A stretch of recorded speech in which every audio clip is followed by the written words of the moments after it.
वमन यतवल्लल्लाह व रसूलहु वल्लज़ीना आमनू फ़इन्न हिज़्बल्लाहि हुमुल गालिबून।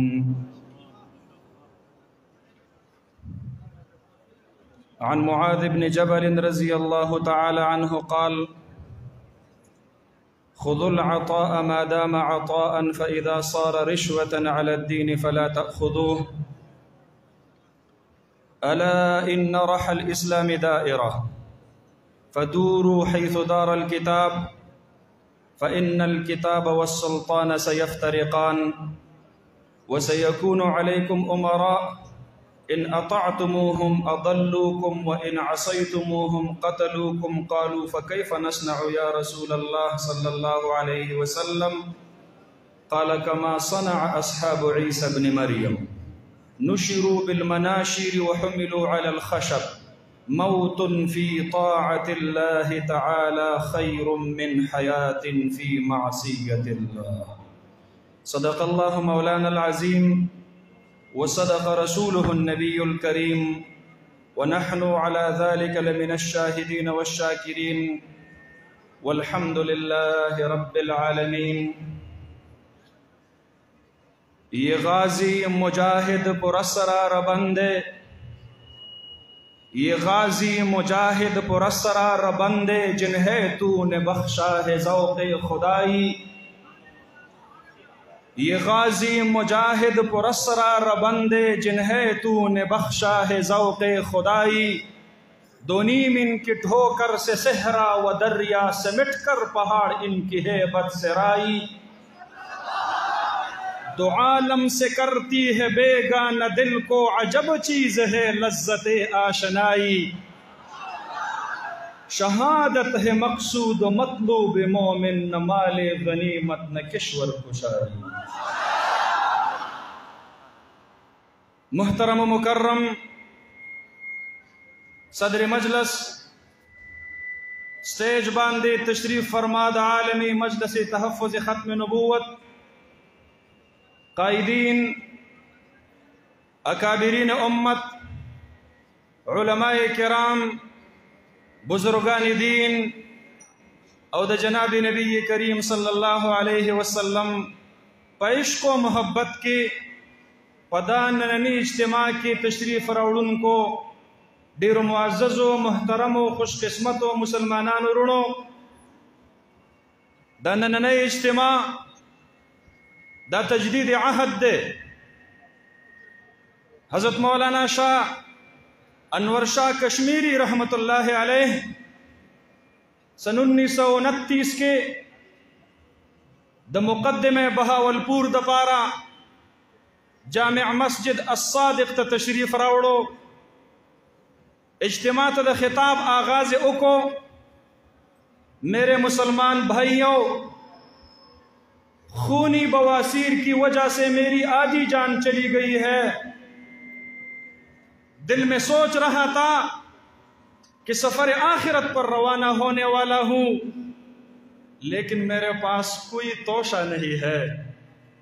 मैंने फैसला कर लिया खत्म नबूवत की पहरेदारी करके अपने लिए आखिरत का तोशा तो कमा सकूंगा। दजमुंगा उस्तासु द आखिरत तो खदा और बे फरमायल रब्बि ज़ुल जलाल ज़मा सीना की दा खबरा और चवले दा माता अल्लाह पदे शरह सदर नसीब करे दे। जिसने भी अपनी पूरी जिंदगी में 1 घंटा के लिए खत्म नबूवत पर पहरेदारी दी, मुझे पूरा यकीन है उसको जनाब मुहम्मद रसूलुल्लाह सल्लल्लाहु अलैहि वसल्लम की तरफ से शफाअत मिल जाएगी। अल्लाह रब्बुल आलमीन ज़मुंगा उस्तासु ख्वले दादा खपल महबूब सल्लल्लाहु अलैहि वसल्लम पर इश्क व मोहब्बत के कबूल व मंजूर फरमाए। दासो लम्हात ज़मुंग द जिंदगी और सो गड़ई दादा नबी के मेहरबान सल्लल्लाहु अलैहि वसल्लम न कुर्बान। अल्लाह रब्बुल आलमीन दे दा ज़मुंग और उस्तासु द पारा द आखिरत अजीम सरमाया उगरज़ई आगा खुले महफल च पखुले उन्वान और पागी के नास्त खलक देगी पसीनों के कुरान करीम देगी पजबद कुरान करीम तिलावत पदे महफल के औलिया अल्लाह मौजूद दी په دې محفل کې د تهجد په وخت کې رب ذوالجلال ته په خپل مخ باندې اوښکې تویونکي موجود دي. په دې محفل کې هغه خلق موجود دي کوم چې موفقین من الله وي،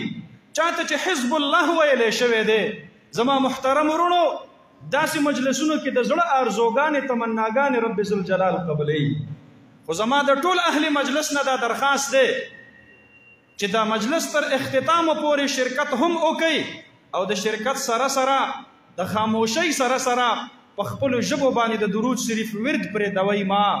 دې مجلس کې خامخا درود شریف وایې. د دې اهل مجلس د پاسه به الله رب العالمین د سوري کولو دپاره د عرش نه فرشتې رالیږلي دي ان شاء الله. دا ډېر نورانی مجلس دی. زما محترم ورونو، زمونږ اکابر تشریف فرما دي. زه د دې د وړاندې د لبکشایۍ جرت جسارت نه کوم. ما حضرت قاری صاحب اکرام الحق صاحب حفظه الله ورعاه ته ډېر معذرت وکړو او د هغې حکم و زه ستاسو د وړاندې دلته حاضر شوم. ما نه مخکې اکابرو خبرې وکړلې. نن نه 39 کاله مخکې الله رب العالمین د پاکستان په خاوره باندې د ختم نبوت دفاع د پاکستان په آئین او په قانون کې دا زمونږ او ستاسو د اکابرو د بزرګانو د مشرانو د برکته نصیب کړله. نن مونږ د دې خپل مجلس نه هغې شاه عطاءالله شاه بخاري رحمت الله علیه روح ته پیغام لیږو کوم چې څه وخت کې ډېر زیات خفه شو. قادیانیت ډېر په زور او شور سره هندوستان متحده و، د فرنګیانو حکومت و، د فرنګي ټوله مشینري د قادیانیت په پشت باندې ولاړه وه. نو ډېر د درد دل نه یې وفرمایل ردت لا ابا بکر لها. فتنه قادیانیت د ارتداد په شکل کې هغه خورېږي. کاش چې په امت کې څوک ابوبکر صدیق پیدا وی د دې مخنیوی یې کړی وی. نن الحمدلله د امت بچی د سیدنا ابوبکر صدیق رضی الله عنه د خلیفه او د جانشین په حیثیت باندې د دې دومره لوی اهل الله او د اجتماع په موجودګۍ کې د خپل رب په حضور کې عهد کوي مونږ به ان شاء الله د خپل ژوند تر اخري سلګۍ پورې د ختم نبوت دفاع کوو ان شاء الله.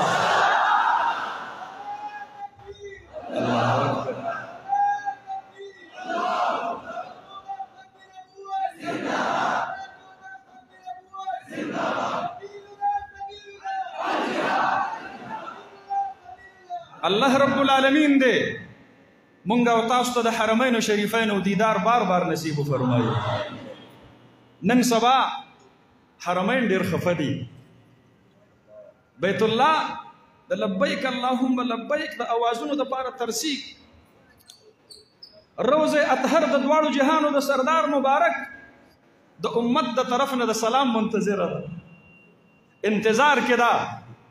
د سعودي په خاوره د سینما هالونو افتتاحګانې کیږي. 10 سینماګانې په 13 هفته کې د شاهرخ خان په لاس باندې افتتاح وشوله. کو پابندي ده نو هغه پابندي هغه صرف د حرم پاک د پاره ده، هغه صرف د مدینه طیبه د پاره ده.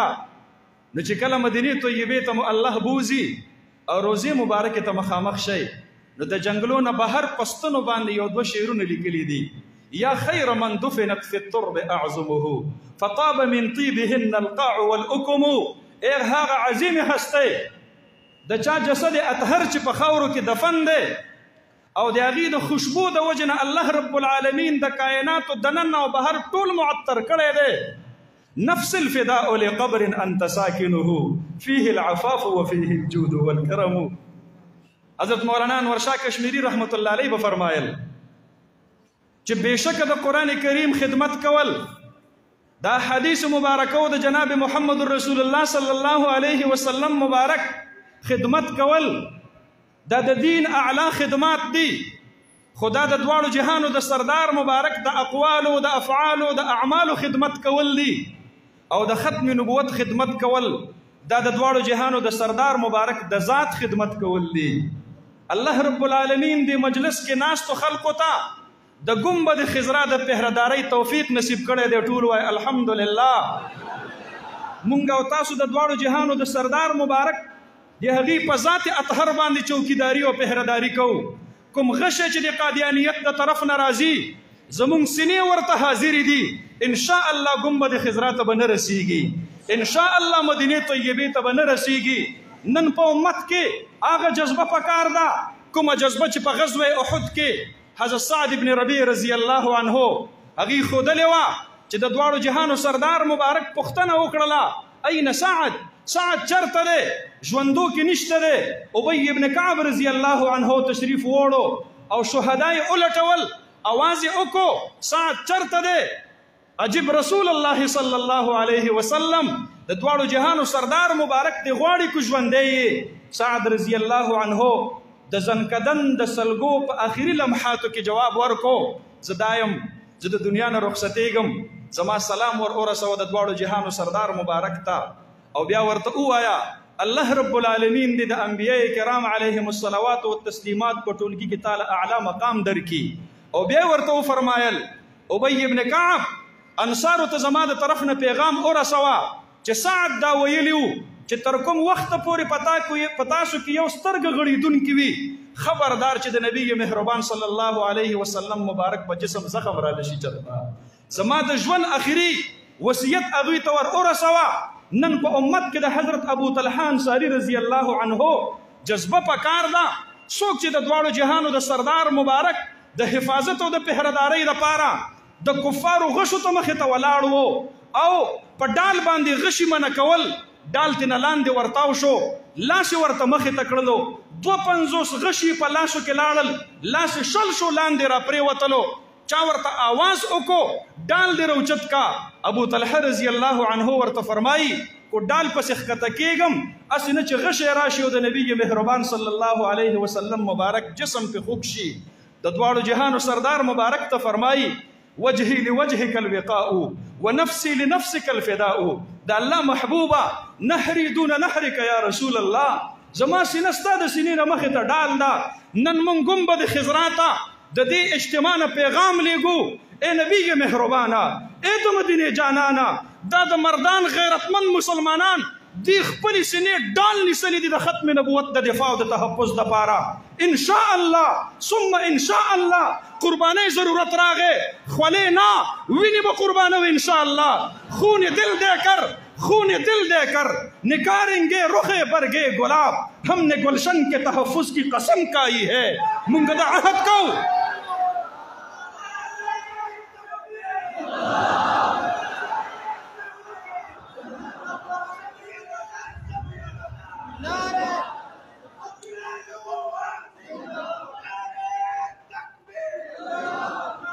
الحمدلله دا جنگ مخکې زمونږ اکابرو کړی دی، دا مونږ ته په وراثت کې پاتې دی. دا جنگ به مونږ کوو انشاء الله. علمی میدان کې به د قادیانیت مقابله کوو انشاء الله، سیاسی میدان کې به د قادیانیت مقابله کوو انشاء الله، معاشي او تجارتی میدان کې به د قادیانیت تعاقب کوو انشاء الله. دا زمونږ د حضرت مفتی محمود صاحب رحمت الله علیه، زمونږ د اکابرو د حضرت مولانا غلام غوث هزاروی رحمت الله علیه، د حضرت مولانا عبدالحق اکوړوی رحمت الله علیه، زمونږ د هغې اکابرو قربانۍ دي چې نن قادیانیان په پاکستان کې پټه خوله او پټ مخ ګرځېږي. نن د هغې په تندي باندې کو د اقلیتو مهر لګېدلی دی او ټاپه لګېدلی ده. دا د هغې کاوشونه دي چې په 22 اګست باندې کله مباحثه شروع شوله په قومي اسمبلۍ کې، نو تاریخ په دې خبره باندې گواه دی کو د ملت قادیانیت د طرف نه مرزا ناصر او مرزا طاهر د علمی بحث لپاره موجود وو. نو د ګنبد خضرا د پهردارۍ صحرا رب ذوالجلال د امت مسلمه د طرف نه د علماء دیوبند په غاړه کې ورچولې وه. دا حضرت مولانا مفتی محمود رحمت الله علیه و صرف د دیوبند نماینده نه و، دا صرف او صرف د جمعیت علماء اسلام یو سیاسی نماینده نه و. دا په هغه وخت کې د 70 کروڑ مسلمانانو د طرف نه وکیل او ترجمان په حیثیت باندې مرزایت او قادیانیت ته مخې ته ولاړ وو. زما محترم ورونو چې کله علمی بحث شروع شو نو د قادیانیانو مرزا ناصر 198 صفحات باندې مشتمل د دجل او د فریب نه ډکه مسوده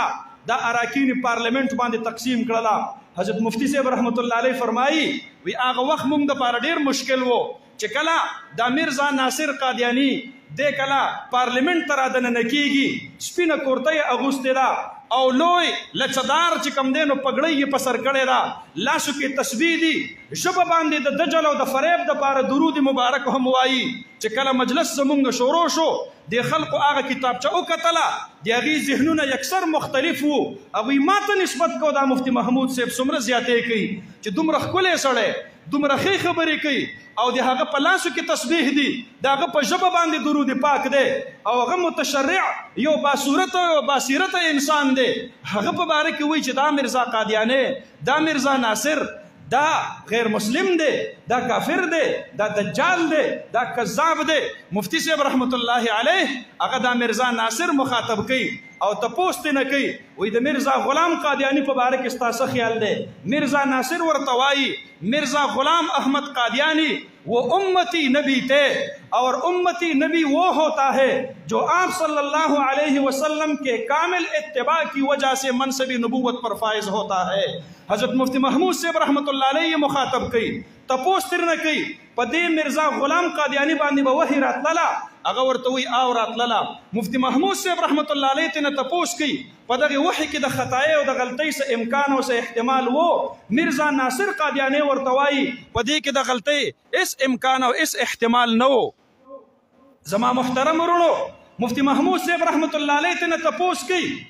وایي دا راته ووایه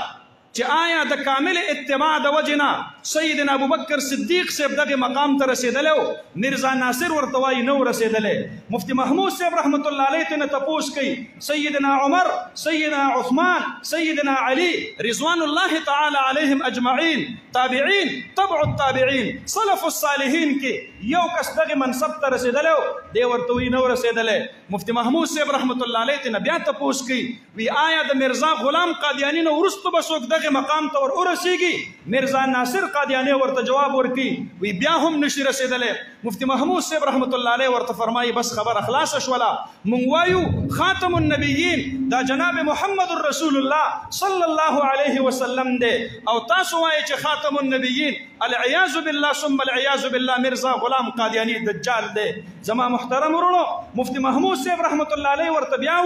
وی میرزا غلام قادیانی هغه لیکلی دی چې څوک په ما باندې ایمان نه راوړي خواہ اس تک میرا نام بھی نہیں پہنچا ہو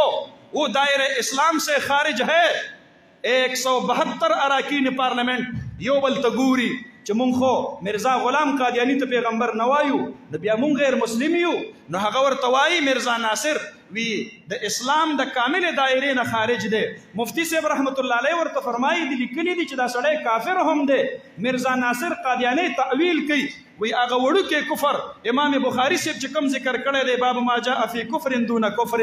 امام مفتی محمود صاحب رحمت الله علیه ورته فرمایي چې هغه وړوکی کفر هغه خو د خروج عن الایمان سبب نه ګرځېږي مفتی صاحب رحمت الله علیه ورته فرمایي لیکلي دي پکا کافر ہے هغه ورته وایي او په د خپل وړوکی کفر کې دا پوخ دی مفتی صاحب رحمت الله علیه ورته بیا وایي ده خو لیکلي دي چې دا جهنمی دی مفتی محمود صاحب رحمت الله علیه چې کله دا دلیل ورته وایي هغه ورته وایي میرزا ناصر قادیانی او سلک وخت دپاره به د میرزا غلام قادیانی نبی نه منلو د وجې نه جهنم ته خامخا ځي او بیا ورته وایي چې دا میرزا غلام قادیانی دا فناف الرسول و او دا عین محمد صلی الله علیه وسلم جوړ شوی و العیاذ بالله امت کې دا درجه او مرتبه بل چاته نشي ملاویدلی مفتی محمود صاحب رحمت الله علیه ته بیا تپوس کوي وایي ده خو لیکلی دي چې مسلمانوں میں سے اہل مودت اور محبت مجھ پر ایمان لاتے ہیں مسلمانانو کې چې کوم اهل مودت او محبت دي هغه په ما باندې ایمان راوړي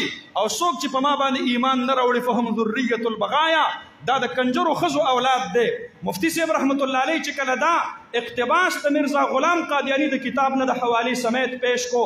نو ټول اراکین پارلیمنٹ هغه راوچت شو یو بل ته کتل اول راته غیر مسلم وي بیا راته د اسلام نه خارج کافر وي بیا راته جهنمی وي اوس راته وایي چې ما نبی نه منئ نو تاسو د کنجرو اولاد یئ چې کله میرزا ناصر د اراکین پارلمنت د هغې په تاثراتو باندې پوه شو نو په دې خبرې کې د تأویل دپاره جواب ورکو دا بغایا دلته په معنا د بدکارو سره نه دی دا په معنا د نافرمانو سره دی مفتی محمود صاحب رحمت الله علیه ورله علمي جواب ورکوي وما كانت امک بغیه هغه ورته وایي وي هغه بغیه راغلی دی اقتباس کې دلته بغایا راغلی دی مفتی محمود صاحب رحمت الله علیه ورته فرمایي بغیه او بغایا کې صرف د مفرد او د جمع ترمنځ فرق دی معنا کې هیڅ قسم فرق نشته دی او بیا بغایا ورته د حدیثو په حواله باندې د ترمذي شریف روایت را نقل کی د ترجمه الباب چې هغې کې فرمایي البغایا اللاتي ينكحن انفسهن بغیر بینه چې کله مفتی محمود صاحب رحمت الله علیه دا دلیل پیش کوي میرزا ناصر قادیانی خاموش کیږي مفتی محمود صاحب رحمت الله علیه جلال کې راځي فرمایي ټول ملت قادیانیت ته چیلنج ورکومه چې ماته د بغایا معنا هغه د دغه بدکارو زناکارو کنجرو نه علاوه په بل کې وښایي هغه چیلنج هغه میرزا ناصر قادیانی د هغې مخې ته سر ټیټی کیږي الله رب العالمین په هغه وخت کې 172 رکنی پارلمنٹ ټول په ټوله په دې خبره باندې متفق کوي او مطمئن کوي چې ختم نبوت زموږ د ایمان او د عقیدې مسله ده قرارداد پیش کیږي لکه څنګه چې حضرت مولانا الله وسایع صاحب حفظه الله وفرمایل زما محترم ورونو د آئین پاکستان په آرټیکل 106 کې په هغې کې ترمیم کیږي او په هغې کې د ترمیم دپاره چونکې لیکل شوي دي د مخکې نه چې دلته به د پنجاب د اسمبلی نه 3 اقلیتي ممبران پارلمنت ته ځي او دلته به د سند نه 2 اقلیتي ممبران ځي او د کې پي کې او د بلوچستان نه به یو ممبر ځي د اقلیتو د هغې فهرست یې ورکړی دی هندو دی پکې عیسائی دی پکې پارسي دی پکې او په هغې کې شیډول کاسټ او اچوت دی پکې مفتی محمود صاحب رحمت الله علیه د هغه وخت وزیر قانون عبدالحفیظ پیرزاده اټارنی جنرل آف پاکستان یحیی بختیار وزیر اعظم پاکستان ذوالفقار علی بھٹو مرحوم هغې ته وایي چې په آرټیکل 106 کې به ترمیم کوئ او 8 نمبر غیر مسلم اقلیت به پکې میرزا غلام احمد قادیانی او د هغه متبعین لیکئ هغه وخت کې هغوی دې خبرې ته نه تیاریږي زما محترم ورونو هغوی ورته وایي وی د اقلیتو په لیست کې د شاملولو ضرورت نشته دی مفتی صاحب رحمت الله علیه ورته وایي دا 15 اقلیتونه پکې لیکلي دي هغوی ورله جواب ورکوي وی دا 15 اقلیتونه موږ د هغې په مطالبه باندې پکې شامل کړي دي مفتی صاحب رحمت الله علیه ورته فرمایي دا خو زمونږ فراخ دلي ده چې قادیانیانو مطالبه نه ده کړې او د هغې باوجود ورته مونږه د اقلیتو دا حقوق دا ورته ورکول غواړو بیا زما محترم ورونو مفتی محمود صاحب رحمت الله علیه هغه ورته وایي چې په دې کې به میرزا غلام قادیانی اور اس کے متبعین دا به پکې لیکئ هغه طرف نه عبدالحفیظ پیرزاده ورته وایي وی آئین دا خو د کلیاتو مسوده وي په دې کې د شخصیاتو نمونه نه وي حالان کې د قائد اعظم محمد علي جناح صاحب نوم پکې شته دی مفتی محمود صاحب رحمت الله علیه هغه ورته فرمایي نه د میرزا غلام قادیانی دا نوم به پکې خامخا لیکل کیږي هغه ورته وایي وی آئین پاکستان یو پاک مقدسه مسوده ده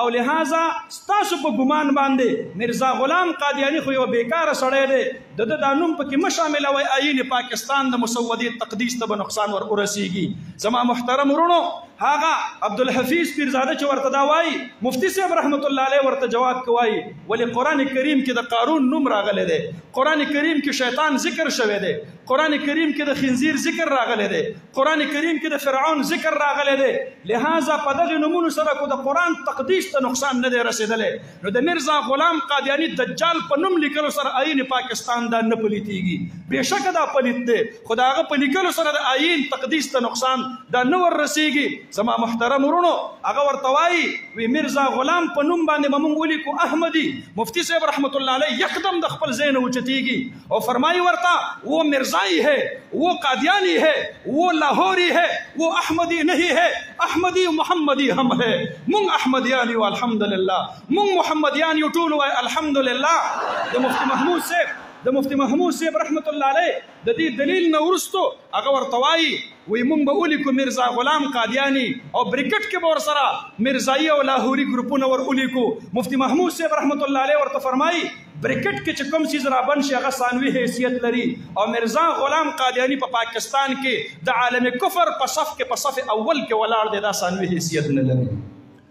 زما محترم ورونو دا لوی علمی مباحثه وشوله الله رب العالمین خپل نصرت شامل حال کو هغه ترمیم منظور شو او آرټیکل 106 کې د اقلیتو په لیست کې مرزا غلام قادیانی او داغه لاهوری او مرزایی ګروپ دا پکې شامل شو نن کو د پاکستان د ننا مرزایان پټ مخ ګرځيږي او کوز سترګې ګرځيږي دا د مفتی محمود صاحب رحمت الله علیه کردار دی دا د جمعیت علماء اسلام کردار دی مونږ ته دا تانه څوک نه راکوي چې دا سیاسي مولا دی دا غیر سیاسي مولا دی چې دا چا په سند حدیث کې د حضرت مدني نوم دی هغه غیر سیاسي نشي کېدلی چې دا چا په سند حدیث کې د حضرت شیخ الهند رحمت الله علیه نوم دی هغه غیر سیاسي نشي کېدلی چې دا چا په سند حدیث کې مولانا امداد الله مهاجر مکی رحمت الله علیه دی هغه غیر سیاسي نشي کېدلی زمونږ نبی سیاسي وو انبیا د بني اسرائیل سیاستدانان وو او د نبی کریم صلی الله علیه وسلم هر وارث او خلیفہ او جانشین عالم دین دا به سیاسي وي ان شاء الله د سیاسي علماونا چې کوم ملت قادیانیت ته تکلیف دی مونږ هغې ته د دې سټیج نه اعلان کوو مونږ به د قادیانیت علمي او سیاسي دواړه تعاقب کوو ان شاء الله العظیم دا ګمان دې څوک نه کوي چې علما مو د پارلیمنټ نه بهر کړل اوس به زموږ مقاصد حاصل شي الحمدلله حضرت مفتی صاحب رحمت الله علیه چې په سن 1974 کې کوم آئینی ترمیم کړو د الله په فضل و کرم سره 2015 کې د خیبر پختونخوا د صوبایي اسمبلی نه رب ذوالجلال د ختم نبوت د چوکیدارۍ او د پهردارۍ د اعزاز یو پیر بیا د علماء دیوبند په غاړه کې ورواچو او الحمدلله د صوبایي اسمبلی نه مونږ قانون منظور کو د خیبر پختونخوا په طول عرض کې به په تعلیمي ادارو کې د ختم نبوت د ناموس رسالت او د سیرت الرسول صلی الله علیه وسلم مضامین پڑھاویږي نن فخر سره وایم زما مرشد زما پیر او مرشد زما شفیق الامه حضرت مولانا عزیز الرحمن هزاروی رحمت الله علیه د ګوتو د قلم مبارک نه وتلې مضمون نن الحمدلله د انټرمیډیټ په تعلیم کې د خیبر پختونخوا په طول عرض کې په سکولونو کې بچو ته پڑھاویږي دا د جمعیت علماء اسلام مهنتونه دي دا د دیوبند مهنتونه دي او ان شاء الله مونږ به دا تحفظ تا دم مرگ ان شاء الله دا به برقرار ساتو که خیری مونږ په دې وخت کې هم هغه خلکو ته پیغام ورکو کوم خلکو چې نن په سوشل میډیا باندې د قادیانیانو پیجونه جوړ کړي دي د ربوا ټایمز په نوم باندې د MTA په نوم باندې د قادیانیا.com په نوم باندې هغه سپانسرډ پیجونه چلی او زمان او جوان نسل د هغې ذهنونه خرابوي زما محترم ورونو مونږ د دې سټیج نه FIA سایبر کرایمز وینګ ته دا درخواست کو او دا قرارداد پیش کو چې هغه ویب سایټ او هغه د ټویټر او د فیسبوک اکاونټونه د بند کې په کوم نه چې د قادیانیت تبلیغ او پرچار کیږي تاسو ته منظور ده دا قرارداد تاسو ته منظور ده مونږ ادارو ته وایو دا نوٹ کوي او دا هغې ته ورسوئ پاکستان د غلامان مصطفی امانت دی دا د قادیانیانو د هغې د سکونت ځای نشي کېدلی ان شاء الله مونږ به پهرداري ورکوو په ناموس رسالت صلی الله علیه وسلم باندې په ناموس صحابه رضوان الله تعالی علیهم اجمعین باندې او مونږ به پهرداري ورکوو په ختم نبوت باندې ان شاء الله را سره په ایمانی جذبه باندې ووایې غلامان محمد کو سدا بیدار رہنا ہے ابھی ختم نبوت پر بہت ہوشیار رہنا ہے ہوشیار یہ تیار یہ تابیدار یہ غلامان محمد کو سدا بیدار رہنا ہے ابھی ختم نبوت پر بہت ہوشیار رہنا ہے محاذ و مورچوں پہ جان نثاروں کو کھڑا رکھنا سروں کی فصل کٹ جائے مگر پہرا کڑا رکھنا ابھی ہے مار کے باقی ہمیں تیار رہنا ہے غلامان محمد کو سدا بیدار رہنا ہے فقط ختم نبوت سے مسلمانی سلامت ہے وگرنہ اے مسلمانوں قیامت ہی قیامت ہے ہمیں عشقی رسالت سے سدا سرشار رہنا ہے غلامان محمد کو سدا بیدار رہنا ہے پھر ختم نبوت سے تو مٹ جائیں گے دنیا سے عقیدہ نہ رہا قائم تو پٹ جائیں گے دنیا سے محمد الرسول اللہ کا تکرار کرنا ہے غلامان محمد کو سدا بیدار رہنا ہے بڑا مکار دشمن ہے پلٹ کر وار کرتا ہے بدل کر بیس فتنوں سے ہمیں دو چار کرتا ہے ابھی इफ़ज़ाल हाथों में लिए तलवार रहना है, गुलामाने मोहम्मद को सदा बेदार रहना है, अभी ख़त्म नबूवत पर बहुत होशियार रहना है। अक़ूलु क़ौली हाज़ा अस्तग़फ़िरुल्लाह ली व लकुम व लिसाइरिल मुस्लिमीन।